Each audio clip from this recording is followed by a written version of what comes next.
It happened during the early days of humanity's space exploration, several decades after Earth's first integration into the galactic community. Humans were still considered a young race, newcomers to the galactic stage, with technology deemed primitive and heavily dependent on older species. The Galactic Council maintained its rigid structure, with founding members like the Cathar warlords, Sylvian technocrats, and Zari empaths holding absolute dominance. Ambassador Elara Vance stood before the massive crystalline windows of her modest quarters aboard Citadel Prime, watching the swirling nebula that served as a backdrop to the ancient space station. For 3 years, she had served as Earth's primary diplomat, working tirelessly to build relationships and earn respect for humanity through politeness and accommodation. She believed in the power of soft diplomacy, of building bridges rather than walls. Her reflection stared back at her from the window, sharp blue eyes set in a face that rarely betrayed emotion, dark hair pulled back in a practical style that had become her signature. She appeared calm, but inside, a storm was brewing. "Another request denied," she muttered, tossing the datapad onto her desk where it clattered against a holographic frame. The frame cycled through images of Earth's most impressive achievements: the orbital agricultural platforms, the deep-sea research stations, the gleaming spires of New Singapore. Achievements that, despite their brilliance, were consistently dismissed as quaint or simplistic by council members. A soft chime announced a visitor. The door slid open to reveal Dr. Eris Thorne, Earth's leading scientist and the head of a classified technology development program. Tall and lean, with a perpetual look of calculation in his gray eyes, Thorne had always been the voice of pragmatism when it came to interstellar relations. "I heard about the trade agreement," Thorne said without preamble. "Third one rejected this month." Vance sighed. "They claim our production standards don't meet galactic safety protocols. The same protocols they refuse to share with us in full." "Of course they do." Thorne moved to the window, standing beside her. "It's the same game they've been playing since first contact. Give us just enough to keep us dependent, but never enough to stand on our own." "We're making progress, Eris." The Nzari representative actually supported our petition for expanded mining rights in the Kuiper Belt. Thorne's laugh was sharp and without humor. "And what did that accomplish when the Cathar and Sylvians immediately vetoed it? Face it, Elara, your diplomatic approach is hitting a wall of entrenched speciesism. They see us as children playing with sticks. So what's your solution? Storm out? Make threats with weapons we don't have?" Vance challenged. Thorne's eyes gleamed with something that made Vance uncomfortable. "Who says we don't have them?" Before she could respond, her communication terminal chimed with an urgent message. As the holographic display materialized, Vance felt her blood turn to ice. The image showed the smoldering ruins of the Kepler 186F research colony, Earth's most important research outpost, dedicated to breakthrough agricultural experiments designed to solve hunger across multiple worlds, including some non-Earth worlds struggling with food security. Now it was nothing but twisted metal and ash. Initial reports claim it was an industrial accident, the emergency broadcast stated. Casualty estimates are in the hundreds. "That's no accident," Thorne said quietly, studying the footage with narrowed eyes. "Look at the blast patterns. That's weapons fire." Vance stared at the destruction in horror, her mind racing to the colleagues and friends she had on that colony. Among them was her former mentor, Dr. Helena Chen, who had taken Vance under her wing during her early diplomatic career. "Who would do this?" she whispered. "Who benefits from destroying our agricultural research?" Thorne countered. "Who's been blocking our petitions to share that technology with struggling Outer Rim worlds?" Vance felt a cold certainty settle in her chest. The Cathar. They've been pushing their own agricultural support packages as a way to make those worlds dependent on them. "Exactly," Thorne said. "This is what I've been trying to tell you, Elara. They don't see politeness as a virtue. They see it as weakness." As the reality of the situation sank in, Vance's communicator chimed again. It was a message from the council secretary, scheduling an emergency session to discuss what they were already terming the unfortunate laboratory accident on the human colony. Vance closed her eyes briefly, centering herself. When she opened them, something had changed. The perpetual diplomatic smile she wore like armor was gone, replaced by a hard line. "Give me direct communication with Earth," she said to Thorne. "I need to speak with the president." Thorne studied her face carefully. "You finally see it, don't you? The game they've been playing all along." "I've always seen it," Vance replied. "I just thought we could change the rules. Now, I see we need to show them we can play their game better than they can." As Thorne moved to establish the secure connection, Vance turned back to the images of destruction on the screen, her mind already formulating what needed to be done. The time for endless patience and understanding was over. In the darkened communications room of Earth's presidential compound, President Sophia Reyes listened intently as Ambassador Vance laid out what had happened and what she suspected. "You're certain about this, Alara?" the president asked, her face grave in the holographic projection. "Accusing the Cthar of what amounts to a terrorist attack is not something we can do lightly." "I have evidence, Madam President. Satellite imagery, unusual energy signatures consistent with Cthar weapons systems, and intelligence suggesting Warlord Grok's personal involvement. Even with evidence, the Council will dismiss it," warned Foreign Secretary Liu, who stood beside the president. "They've been protecting the Cthar for decades. Which is why I'm not asking for permission to make accusations," Vance said, her voice steady. "I'm asking for authorization to implement the Revelation Protocol." A heavy silence fell across the room. President Reyes leaned forward, her expression intensifying. "Are we ready for that step, Ambassador?" Dr. Thorne stepped into the projection field. "Project Falcon has achieved all primary objectives, Madam President. The Vanguard fleet is operational and ready for deployment at your command.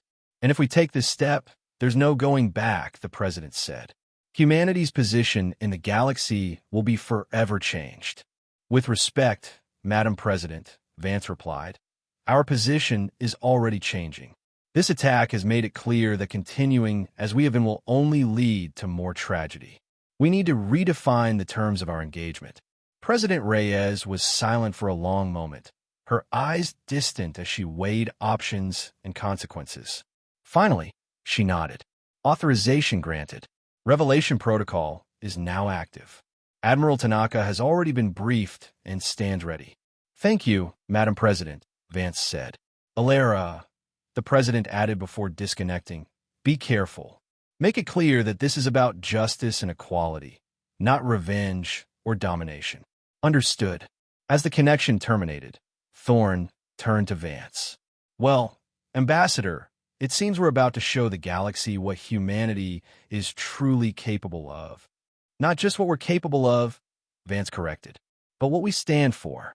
Aboard the Terran flagship Indomitable, Admiral Kenji Tanaka reviewed the final preparations with his senior officers. A veteran of Earth's pre-contact conflicts, Tanaka was known for his calm demeanor that masked an unwavering resolve.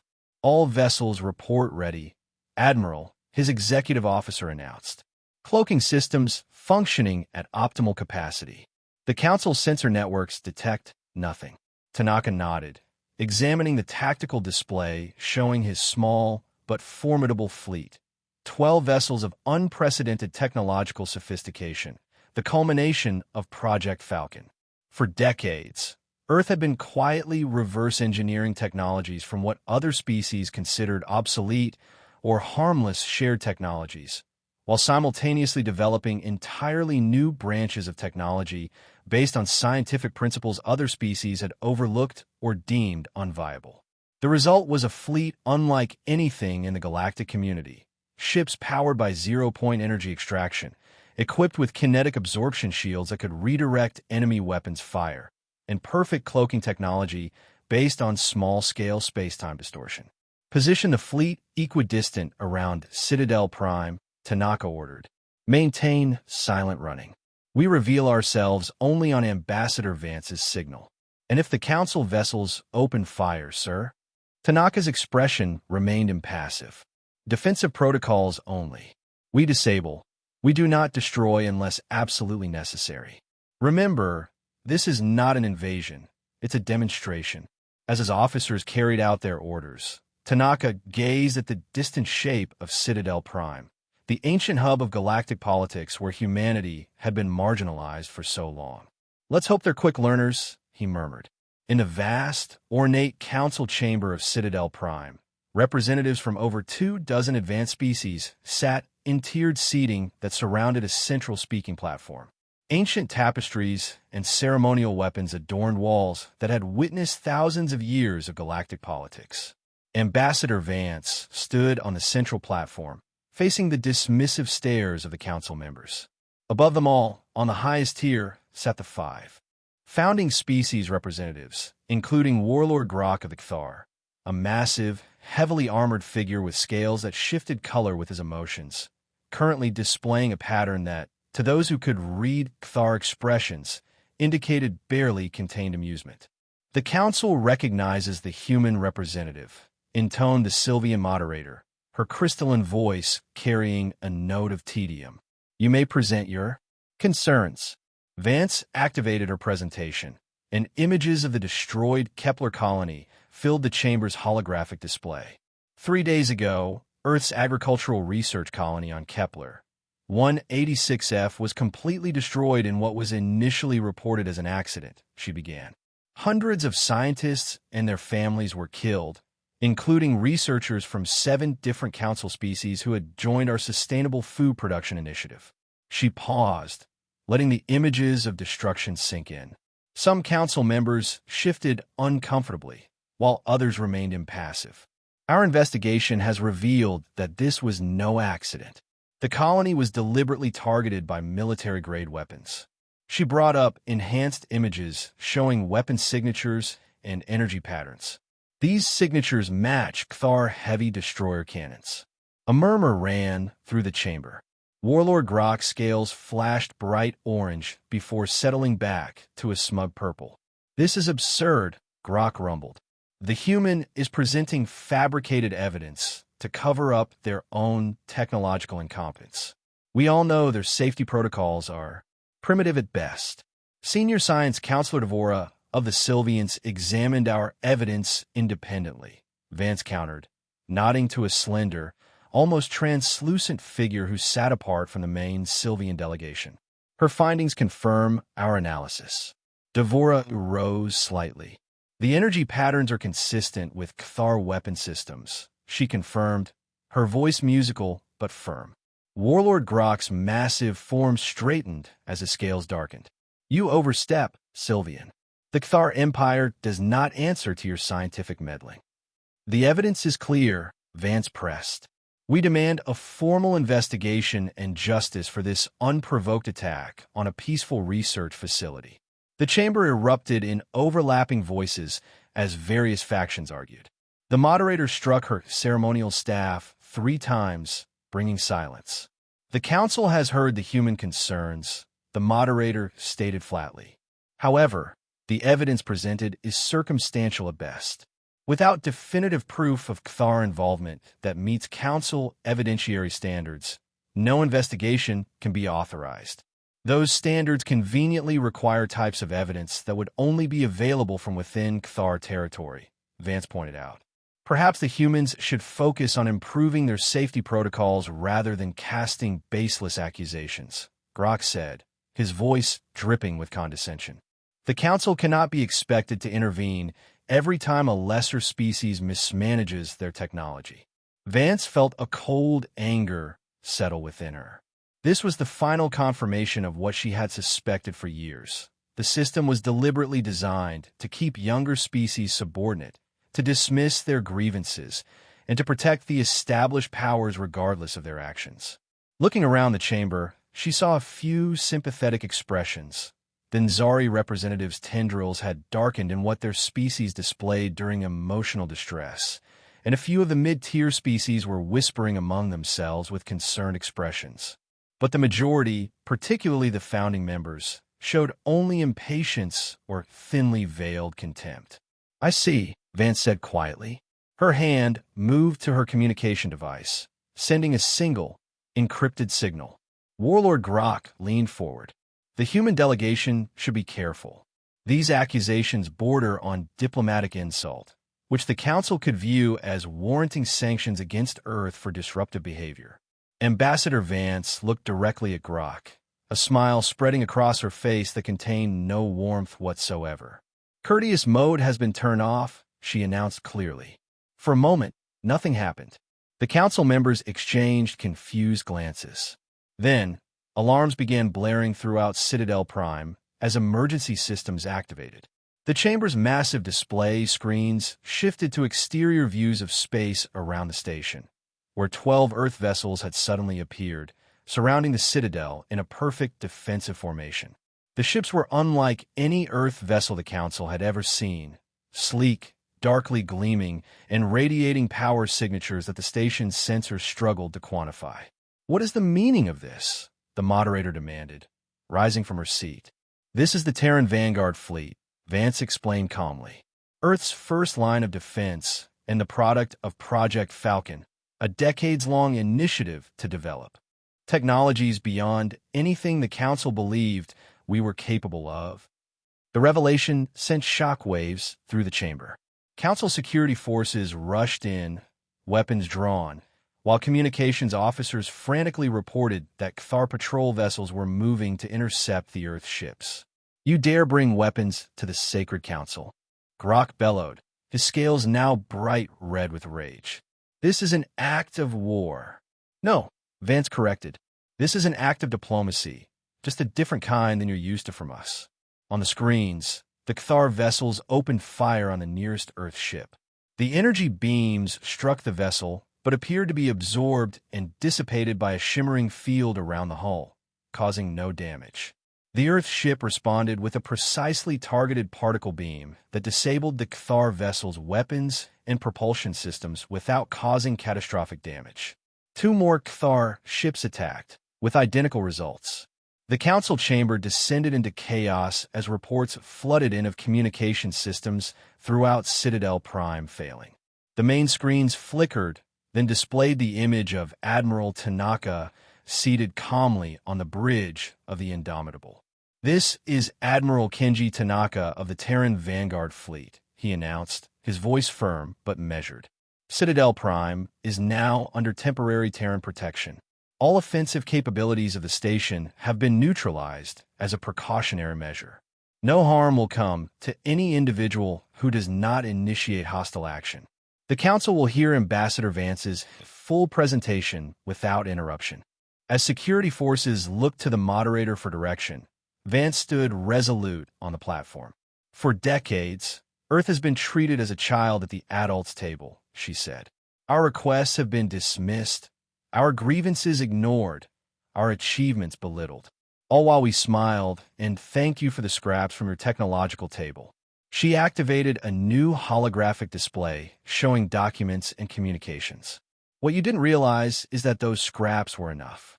Every piece of obsolete technology you shared, every harmless scientific principle you explained, we studied. We improved. We innovated in directions you never bothered to explore." The display showed the capabilities of the Vanguard fleet. Energy efficiency 300% beyond Council standards, defensive systems that rendered conventional weapons useless, communication technology immune to known interception methods. "But we kept smiling," Vance continued. "We kept following your rules and protocols, hoping to earn your respect through cooperation and courtesy. And how did you repay that courtesy? By attacking a research colony dedicated to solving hunger across multiple worlds." With a gesture, she brought up a final piece of evidence, a recorded conversation between Warlord Grok and a mercenary commander, discussing payment for the removal of the human agricultural problem on Kepler 186F. Grok's scales turned ashen gray. "This is fabricated," he roared, but the uncertainty in his voice was evident to all. "This evidence has been verified by 3 independent sources," Vance stated, "and it will be transmitted to every world in the galaxy if justice is not served." The chamber fell silent as the reality of the situation sank in. Earth, the supposedly primitive newcomer, had not only developed technology that matched or exceeded that of the founding species, but had managed to do so in complete secrecy. "What do you want?" the moderator finally asked, her voice lacking its usual imperious tone. Justice and equality, Vance replied simply. Earth requires the following. First, Warlord Grok and all involved in the Kepler attack must face a public trial before a galactic court or be subjected to Cthar justice for their crimes. Second, full reparations for the Kepler colony. Third, Earth must be granted full council membership with veto power equivalent to founding members on matters directly affecting humanity. Fourth, all trade and technology agreements must be reviewed and renegotiated fairly. And fifth, the Council must commit to non-interference in the internal affairs and development of younger member species. This is blackmail, hissed a Council member from the second tier. This is negotiation, Vance corrected. The kind you understand. As the Council erupted into urgent, whispered conferences, Dr. Thorne entered the chamber and approached Vance. Impressive display, he murmured. They're actually afraid. Fear isn't the goal, Vance replied quietly. Respect is. Well, you certainly have their attention now. After nearly an hour of frantic discussions, the Council requested a closed session without Earth's presence. Vance agreed, withdrawing to a preparation room with Thorne while the Vanguard fleet maintained its position. They're divided, Thorne observed, reviewing data from monitoring systems. The Cthar faction wants to call our bluff, but the Sylvians and Nzari are arguing for acceptance of our terms. And the neutrals? Swinging our way. Devora has been especially vocal. Apparently, she's been reviewing our agricultural research data and is quite impressed. She's arguing that humanity represents a valuable perspective that the Council has been foolish to ignore. Vance nodded thoughtfully. What about the Vanguard fleet's status? Holding steady. A few more Council species sent vessels to investigate, but they're keeping their distance. Admiral Tanaka reports all systems nominal. The door chimed, and a Council page entered. The Council requests your presence, Ambassador. When Vance returned to the chamber, she found the atmosphere markedly changed. The arrogance had been replaced by a wary attentiveness. The moderator gestured for her to take the central platform once more. The Council has deliberated on Earth's demands, the moderator began, carefully avoiding the word ultimatum. While some members find the manner of presentation concerning, the substance of your requests has merit. She proceeded to outline the Council's response. Warlord Grok will be confined and investigated by a joint tribunal. Reparations for Kepler would be provided, with additional support for rebuilding. Earth would be granted enhanced membership status immediately, with a path to full Council rights within one standard galactic year. Trade agreements would be reviewed by a neutral commission. The last demand, regarding non-interference in development, requires further discussion, the moderator concluded. There are security implications for the entire galactic community. Vance considered the offer. It was a significant concession, far more than Earth had achieved in years of conventional diplomacy. We accept these initial terms, she announced. The non-interference principle can be negotiated in detail, provided good faith is demonstrated on the other points. Throughout the chamber, there was a collective release of tension. Vance noticed several Council members eyeing her with what appeared to be newfound respect, or at least caution. The Admiral has informed me that restrictions on Citadel Prime's systems will be lifted once Warlord Grok is in custody, she added. The Vanguard fleet will withdraw to a defensive posture around Earth's solar system after the agreements are formally signed. As the session concluded, several representatives approached Vance directly, something that had rarely happened before. The Nzari delegates' tendrils glowed with a warm pink light indicating genuine interest. Your species continues to surprise, Ambassador, the Nzari said, their melodic voice conveying respect. We sense your restraint today. You could have demanded more. Our goal was never domination, Vance replied. Only partnership on equal terms. The Sylvian scientist Devora approached next. Your agricultural innovations on Kepler. They incorporated principles our own scientists dismissed centuries ago. Perhaps there's much we could learn from each other. Dr. Thorne would be pleased to discuss potential collaborations, Vance said, gesturing to the scientist who stood nearby. As Council members dispersed, many giving the humans a wide berth, Thorne joined Vance. Quite the reversal, he observed. This morning, they wouldn't give you the time of day. Now, they're lining up to talk. Nothing builds relationships quite like mutual respect, Vance replied. They needed to see that our courtesy wasn't weakness. Thorne's expression grew serious. You know, this is just the beginning. Some will never forgive this display. They'll work against us in the shadows. Let them try, Vance said, her voice firm. We'll keep one hand extended in friendship, and the other ready to defend what's ours. That's the balance we should have struck from the beginning. 6 months later, Elara Vance stood in her new office in the diplomatic wing of Citadel Prime. As Earth's High Commissioner to the Galactic Council, her workspace was no longer the cramped quarters she had previously occupied, but a spacious chamber befitting her enhanced status. On one wall hung a memorial plaque listing the names of those lost in the Kepler attack. Every day, it reminded her of the cost of assuming good faith from those who had none to give. Her communication terminal chimed, and Admiral Tanaka's face appeared. High Commissioner, he greeted her formally. The security protocols for the rebuilding of Kepler Colony have been finalized. Construction vessels will begin work next week. Excellent news, Admiral. And the defensive grid being installed concurrently, disguised within the standard infrastructure as discussed. Earth colonies will never be vulnerable again. Vance nodded her approval. And Project Falcon's next phase? Proceeding on schedule. Dr. Thorne reports that collaboration with the Sylvian research team has yielded unexpected benefits. Our understanding of dimensional physics has advanced by decades in mere months. Good. Maintain the balance. Share enough to build goodwill, but keep our core advantages secure. After concluding the call, Vance turned to the large window overlooking the council chamber. In the 6 months since the day courtesy ended, as it was now called throughout the galaxy, the balance of power had shifted noticeably. Earth now sat on 3 key council committees. Trade agreements have been renegotiated, bringing prosperity to human colonies and creating new opportunities for Earth businesses. The revelation of humanity's technological prowess had transformed Earth's reputation from a curiosity to a respected power. Most importantly, other young species have been inspired by Earth's example. The Vexillian Union, previously marginalized like humanity, had successfully petitioned for review of their resource rights after Earth spoke in their favor. The ripple effects were spreading across the galaxy. There have been costs, of course. Trust had been damaged. Some species now regarded humans with fear rather than dismissal.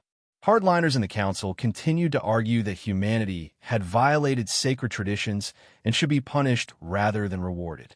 But overall, the galaxy was moving toward a more equitable balance, slowly, reluctantly in some quarters, but moving nonetheless. A light on Vance's desk indicated that the Council session was about to begin. Today, they would vote on a joint Earth-Sylvian proposal for open sharing of agricultural technology with struggling Outer Rim worlds. The initiative would continue the work started on Kepler, providing food security for billions across species lines. As she gathered her materials, Vance reflected on the journey that had brought her here. She still believed in diplomacy, in building bridges rather than walls. But she had learned that true diplomacy required strength and self-respect as its foundation.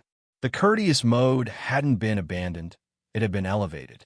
Now it was a choice made from a position of power, not a necessity born of weakness. And that made all the difference.